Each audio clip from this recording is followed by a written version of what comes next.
Ako ti ovo nije smiješno, nema ti pomoći. Moj muž hoće da se razvedemo.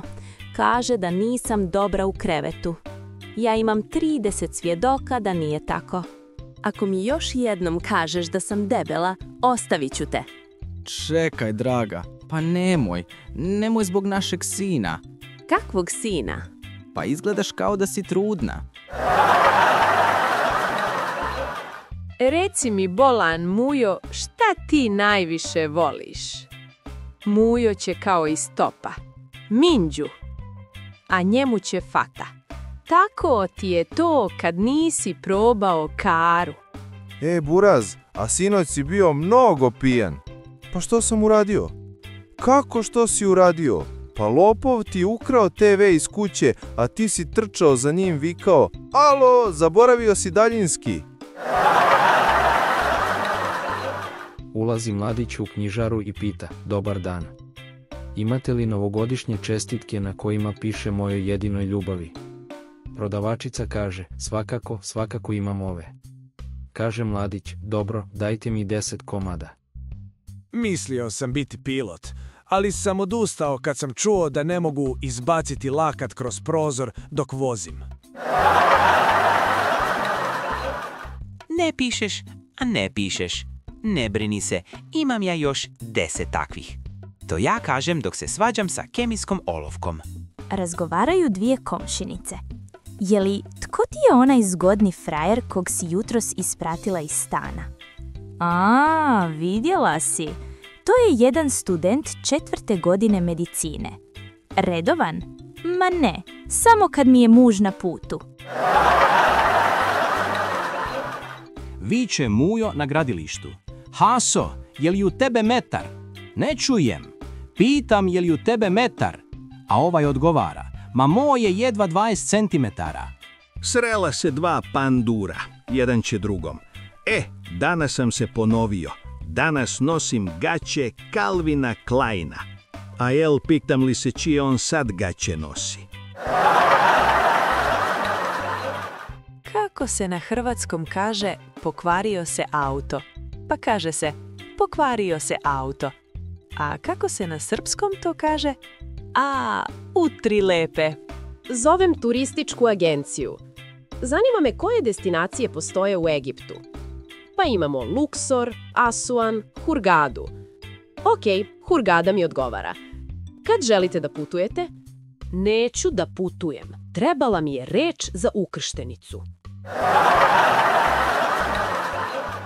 Pita Perica tatu: "Tata, a jel sve bajke počinju sa nekada davno?" "Ma nije, sine, nije. Neke počinju i sa ako glasate za nas." Prolazi ciga sa sinom pored fontane želja. "Sine, ako baciš novčić u onu fontanu i poželiš želju, ta želja će ti se ostvariti." Mali uzme novčić i baci ga u fontanu, a ciga ga pita: "Šta si poželeo?" "Pa da mi se ostvari želja." Vraća se muž kući, a čim otvori vrata, opije ga miris mlade jagnjetine. Ulazi u kuhinju, vidi poruku na stolu od žene: "Dragi, jagnjetina je na šporetu, a frižider je pun piva. Posle večere te čeka masaža. Samo uživaj." On odmah zgrabi mobilni i zove ženu: "Reci mi, kolika je šteta?" "Samo blatobran, retrovizor i prednji žmigavac." Operacija je bila uspešna. Pacijentkinja je došla svesti posle anestezije. Lekar je pita: "Stvarno ne razumem zašto ste pre operacije udarali i psovali medicinske sestre." "Doktore, ja sam ovde došla samo da operem prozore." Vaspitačica u obdaništu pomaže detetu da obuje čizme. Ona gura, ona navlači, ali teško ide. Najzad su obe čizme na nogama, obuvene. "Vaspitačice, čizme su naopako." I stvarno, leva čizma na desnoj nozi, a desna na levoj. Naporno skidaju čizme i navlače kako treba. "Vaspitačice, to nisu moje čizme." Vaspitačica samo što ne vrišti: "Zašto mi to ranije nisi rekao?" Ona mu ponovo naporno izuje čizme, mališan nastavi: "Čizme su od mog brata, mama ih je dala meni." Vaspitačica ne zna da li da se smeje ili da plače. Opet naporno navlači čizme i pita mališana: a gde su ti rukavice? Pa u čizmama. Ženo, slušaj dobro. Dolaze nam gosti večeras. Pa de uzmi i spremi nam nešto. Ožda spremam da pričaju o našoj trpezi još dugo posle i da nam bođu opet, ili da im se zgadi do veka i vekova. Ćerka otišla u grad da živi. I posle nekog vremena piše ocu na selu: Tajo, aj mi pošalji 3000 evra. Moram da snimim CD i spot. Gleda otac poruku, gleda pa napiše: Ćero, šaljem ti 100 evra da odeš da snimiš glavu.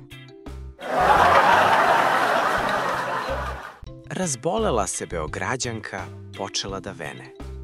Obišla na desetine lekara, ali niko nije znao šta joj je. Na kraju, po preporuci, ode kod nekog travara. On joj kaže: nađi neki džak sa slamom. U njemu izmešaj kofu balege sa malo slame i svaki dan otvaraj džak, nabij glavu u njega i udiši 2 minuta, pa mi se javi za 10 dana. Posle 10 dana, Beograđanka ode kod travara. Pita je travar: jel ti bolje? Jeste, mnogo mi bolje, oporavila sam se skroz, sad sam ko nova. Mnogo ti hvala, ne pitam šta košta, samo mi kaži šta je bilo. Nostalgija, lutko, nostalgija te stisla. Udaje se baba za dedu. Pre venčanja ona ozbiljno sedne sa dedom da porazgovaraju o imovini. Deda, moramo sve da razjasnimo, kaže baba ozbiljno. Šta ti imaš od imovine? Da znam šta me čeka. Deda odgovara: od pokretne imam protezu, a od nepokretne onu stvar. Došao Mujo u Amsterdam i vidi jednu od onih dama u izlogu, pa priđe joj, onako pokuca na staklo i pita: koliko košta? 50 eura. To je stvarno povoljno. Čovječe, jel to duplo staklo? Sedi ljubavni par na mesečini, pa ona mazno upita: dragi, hoćeš li da mi kupiš novi mobilni za rođendan? On je gleda ispod oka, pa sumnjičavo pita: a onaj drugi što ga imaš?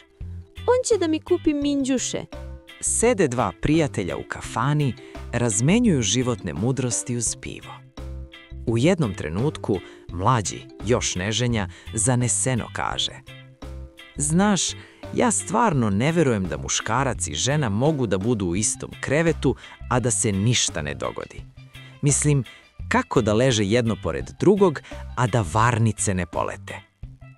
Stariji ga pogleda, nasmeje se onim umornim znalačkim osmehom i promrmlja: oženi se, sine, pa ćeš videti.